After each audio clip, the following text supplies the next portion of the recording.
네, 이슈 분석 Y 시간입니다. 오늘도 시장 면밀하게 체크해보면서 중요한 이슈들 함께 점검을 해보도록 하겠습니다.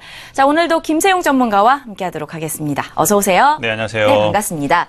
자, 오늘 주제 미국 아직 투자할 만한가라는 주제 가지고 오셨습니다. 아마도 많은 분들이 궁금해하실 것 같은데, 자, 다우존스 산업평균지수 같은 경우에는 지난주에 역사적으로 또 2만 선을 돌파하는 모습이 나타났습니다. 사실 2만 선이 올라올 때까지 10,000선에서 15,000선까지는 약 13년이 걸렸다고 하고요. 15,000선에서 20,000선까지는 3년이 걸렸으니까 그 가운데서도 또 최근에 40 며칠 동안 1,000포인트가 오른 셈이잖아요. 네. 굉장히 빠른 속도로 올라왔다 이렇게 평가가 되고 있는 것 같은데 이 신기록에 대해서 어떻게 보고 계신지 일단 궁금합니다. 네. 우선은 그 미국 경제가 가장 좋다는 이야기는 뭐 제가 그 방송에서도 꾸준히 했었고요. 맞아요. 그리고 지금은 뭐 어차피 자금이 글로벌 자금들이 선진국만 가면 선진국 중에서도 미국만 가고, 그리고 또한 그 미국의 기업의 이익들이 가장 높게 그 16% 정도 되고, 그 다음으로 신흥 국가라고 말씀을 드렸는데요.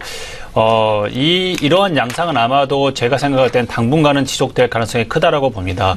그렇지만 최근에 다우 산업 지수나 아니면 나스닥이나 S&P 같은 경우도 상승했던 모습들은 경기가 그 올라가는 거에 비해서 높게 올라갔다라고 말씀을 드릴 수가 있고요. 주가의 상승 속도가 빠르다라고 말씀을 드릴 수가 있고요.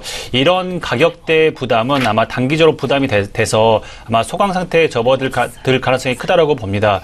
이게 기술적 분석으로 보게 된다면 지금 현재 2만 포인트를 찍고요. 그리고 19,000포인트 정도 내려왔는데, 아마도 제가 생각할 때는 이 정도 선에서 머물러 있다가 지금보다도 또 한 단계 더 레벨업 될 가능성이 크다라고 볼 수가 있고요.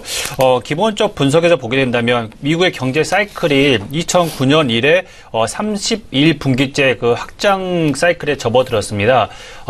그 1990년대 신경제 호황이라고 말씀을 드릴 수 있는 이때는 40분기까지 그 성장 사이클이 있었습니다.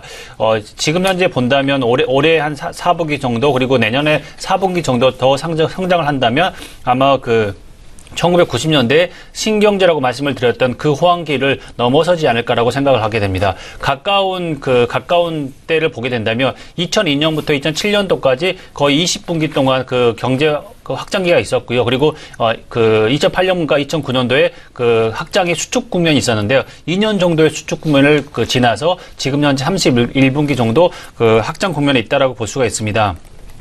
많은 전문가들이나 그 주요 기관들의 컨센서스 같은 경우는 2017년이 정점이 아니고 2018년 정도의 정점을 이룰 것이다라고 본다면 아마 제 생각할 때는 이런 확장 국면은 지금보다도 8분기 정도는 더 지속될 가능성이 크다라고 볼 수가 있고요. 이러한 성장 조건을 갖추려면 네 가지 조건을 갖춰야 되는데, 첫 번째 미국의 재정 정책에 따른 그 신속한 법안이 통과가 돼야 되고요. 두 번째가 완만한 달러 강세가 이루어져서 미국의 자금이 더 유입돼야 되고요. 그리고 세 번째로 유로존의 불확실성이 해소돼야 된다라고 볼 수가 있고요. 그 네 번째로 미중 간 교역 관련에 대해서 순조로운 합의로 통해서 흔히 말하는 그 불확실성이 제거돼야 된다. 이렇게 된다면 아마도 이런 1990년대의 그 신경제 호황기를 다시 보지 않을까라고 생각을 하게 됩니다. 네. 자, 그렇다면은, 이 미국 성장 조건에 대해서 일단은 몇 가지로 좀 다시 한번 좀 추격해서 정리를 좀 해주실까요? 네, 우선은 첫 번째로 보게 된다면 미국의 재정 정책의 확대 부분입니다. 많은 그 전문가들이나 그 시장의 컨센서스는 10년간 1조 5천억 달러를 통해서 재정 정책을 할 것이라고 보고 있고요. 이러한 그 법안은 10월 달에 들어갈 것이다라고 봅니다. 최근에 그 트럼프 대통령이 행정명령을 통해서 어느 정도 그 정책을 이어가고 있는데요. 행정명령이라는 것은 미국의 헌법이 흔히 말하는 부여한 법률과 규제에 준하는 그 조치입니다. 그런데 행정명령이라는 것은 이제 그 대통령의 임기 기간에만 효력이 발생하고요. 이거를 그 다음 차기 대통령이 취소할 수 있는 부분이 있기 때문에 법률과는 엄연히 다르다라고 볼 수가 있고요. 최초의 행정명령 같은 경우는 그 린컨 대통령의 노예 해방 행정명령이 있었습니다. 이러한 조치를 통해 가지고 트럼프 대통령을 하고 있는데요. 지금 현재 시점에서 보게 된다면 그 미국의 그 재정 정책에 대한 기대감, 그리고 흔히 말하는 감세에 대한 부분, 그리고 규제 철폐에 대한 그 부분이 시장에서 예측했거나 기대했던 것보다는 덜하다라고 볼 수가 있습니다. 트럼프 대통령 같은 경우는 지금은 지금은 일자리보다도 통상이나 무역에 집중하는 모습이 보입니다. 왜 그러냐면 지금 현재 미국의 실업률 같은 경우는 4.7% 정도 되는데요. 거의 자연 실업률에 가깝다. 우리나라 실업률이 3.9% 정도가 되는데 우리나라 실업률보다 약간 높은 상태이기 때문에 미국은 지금 현재 자연 실업률에 가깝다라고 볼 수가 있고요.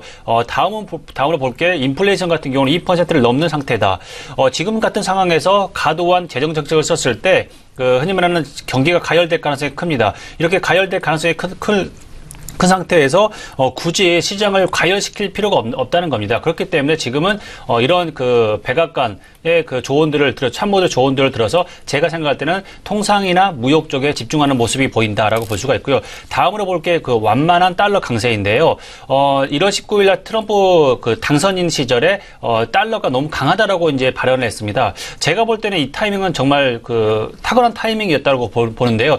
그런데 문제는 뭐냐? 지금까지 미국의 대통령들 같은 경우는 이렇게 달러 강세다, 환율에 대해서 직접적으로 언급한 경우는 없었습니다. 왜 그러냐면 지금까지 보게 된다면 흔히 말하는 시장에 혼선을 줄 수 있기 때문에 그렇다는 거죠.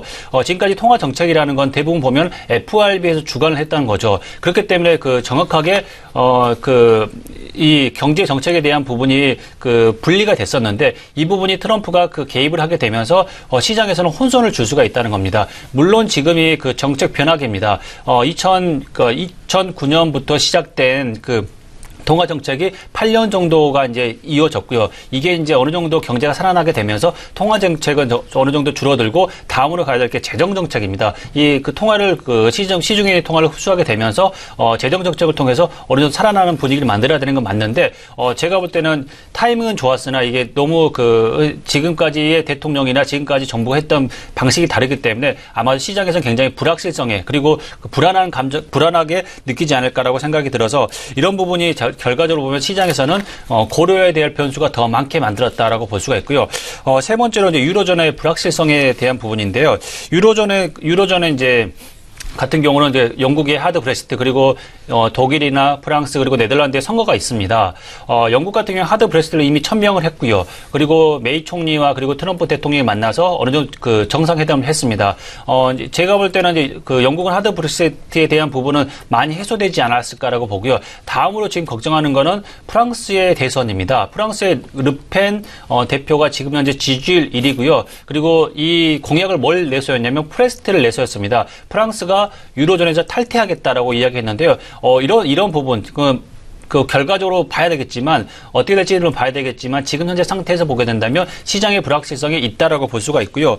그 다음에 이제 이렇게 자국 이기주의로 인해서 유로존의 국가들이 흔히 말하는 구구 성향들의 정당들이 이합 집산을 하거나 아니면 분열을 하거나 그리고 포퓰리즘에 대한 정책들을 내기 때문에 시장은 좀 더 불안해지고 있다라고 볼 수가 있습니다. 그리고 네 번째로 말씀을 드릴 게 미중 간의 교역 관련돼서 순조로운 합의를 할 것이냐라고 부분인데요. 트럼프 대통령 같은 경우는 공약을 45%의 관세를 물겠다, 중국에 대해서 물겠다라고 했는데요. 이 부분과 그리고 남중국해 문제 이런 부분이 있기 때문에 아마도 제 생각에는 굉장히 지금 힘든 문제가 있을 것이다.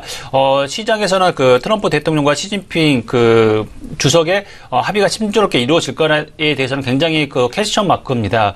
러시아의 관계도 중요한데 러시아가 지금 보면 트럼프 대통령 경우 같은 경우는 러시아는 굉장히 우호적인 관계입니다. 그런데 러시아하고 중국 관계는 지금 경쟁 관계였던 부분이 많이 있습니다. 유로아시아 대륙에서 하나의 패권을 가져가기 위해서는 러시아와 중국과의 관계는 굉장히 힘든 관계일 것이다라고 본다면 아마도 제가 생각할 때는 이렇게 순조로운 합의가 이루어지기 힘들 것이다. 결과적으로 제가 지금까지 네 가지의 말씀을 드렸는데 이 부분이 전부 다 굉장히 힘든 내용들이라는 거죠. 이렇게 본다면 향후에 미국 경제에 대한 부분들 그리고 확장적 사이클에 대한 부분이 이루어지기에는 굉장히 험난한 고개를 넘어야 된다라고 생각을 하게 됩니다. 근데 말씀하신 것처럼 이 네 가지 조건들이 사실 쉬운 것들은 아니잖아요. 좀 정리를 해보자면 먼저는 미국 재정 정책의 신속한 입법화가 첫 번째 조건이 되겠고요. 두 번째는 완만한 달러 강세 그리고 세 번째 유로존 불확실성이 제거돼야 되는 것. 이 부분도 좀 광범위하기 때문에 사실 쉽지는 않은 부분이고요. 네 번째로 미중 간 교역 관련해서 순조로운 합의가 좀 이루어져야 된다라는 네 가지 조건에 대해서 좀 이야기를 해주셨습니다. 자, 그렇다면 우리가 이와 관련해서 투자 전략도 생각을 해봐야 될 시기인 것 같은데 어떻게 미리 잡아보면 좋을까요? 우선은 그 정확한 방향성을 지금 현재 상황에서는 그 말씀을 드리기가 힘든 상황입니다. 우선은 미국의 정책의 변환기라고 말씀을 드릴 수가 있고요.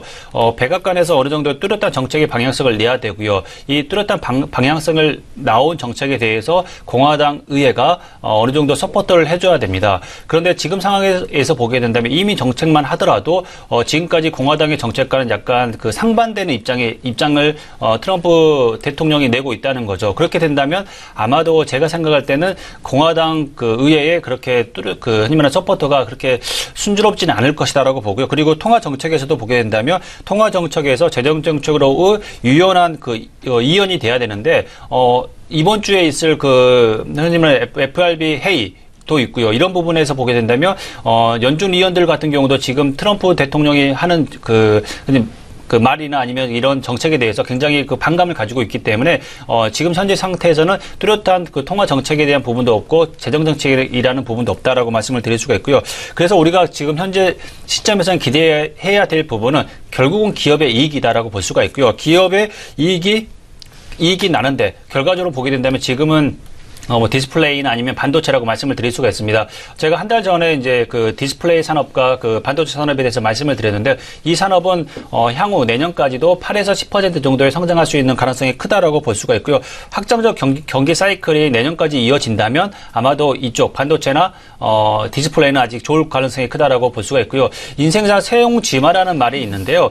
삼성전자가 그 작년에 갤럭시 7의 그 흔히 말하는 폭발 또 그 갤럭시 7 노트가 핸드폰이 폭발을 하게 되면서 이제 그 시장이 굉장히 그 축소가 되는 측면이 있었는데 이렇게 되면서 그 후발주자들이었던 스마트폰 제조업체들이 너도 나도 할 거 없이 이 삼성전자를 따라잡기 위해서 엄청난 그 시절 투자를 하게 되면서 D램에 대한 수요가 굉장히 높아지게 됐었습니다. 그렇게 되면서 반도체의 호황 시장이 지금 오고 있고요. 그렇게 되면서 삼성전자가 200만 원을 찍고 그리고 또한 SK 하이닉스가 꾸준히 올라가는 모습들이 보입니다. 이렇게 본다면 제가 생각할 때는 그 반도체 시장과 디스플레이 시장은 꾸준하지 않을까라고 생각이 들고요. SK 하이닉스 같은 경우를 보게 된다면 주봉상에서 보게 된다면 작년 5월 저점 25,000원대를 찍고 나서부터 지금 54,000원까지 올라오는 모습들이 보입니다. 이렇게 본다면 이런 모습들이 아마도 제가 생각할 때는 잠깐의 그 조정 기간을 거치더라도 아마도 제가 생각할 때는 내년 초반까지는 꾸준히 상승할 가능성이 크다라고 봐서 이런 부분에 좀 관심을 가지시고요. 삼성전자가 지금 현재 보면 그 200만 원 정도의 그 언저리에 있는데 제가 볼 때 더 갈 거라고 보는 이유가 결과적으로 보게 된다면 그 반도체 지수를 보면 알 수가 있습니다. 반도체 지수의 주봉 차트를 제가 이제 잠깐 보여드릴 텐데요. 이게 지금 현재 956입니다. 작년에 그 2016년 초반에 550 정도 됐다가 지금 현재 보게 된다면 거의 수익률을 보게 된다면 거의 70% 이상 상승하는 모습들이 보이는 거죠. 그런데 이 부분이 아직까지 꺾이지 않고 꾸준히 올라가는 모습들이 보입니다. 1999년도에 1362 정도 됐었는데 지금 현재 아직까지 올라갈 수 있는 거리가 더 있다라고 볼 수가 있습니다. 그렇기 때문에 제가 볼 때는 반도체 시장은 아직까지 살아있다라고 볼 수가 있고요. 향후에 꾸준히 만약 조정을 받는다면 더 흔히 말하는 지분을 늘리는 전략을 가져가시는 게 좋지 않을까라고 생각을 하게 됩니다. 네, 좀 단기적인 안목보다는 장기적으로 살펴보면서 투자 전략을 만들어보는 게 좋겠다 이야기하셨으니까요. 참고하셔서 포트 운영에 조금 더 많은 도움이 되셨으면 좋겠습니다. 자, 이렇게 해서 오늘 이슈 분석 와의 시간은 김세영 전문가와 함께했습니다. 오늘 말씀 고맙습니다.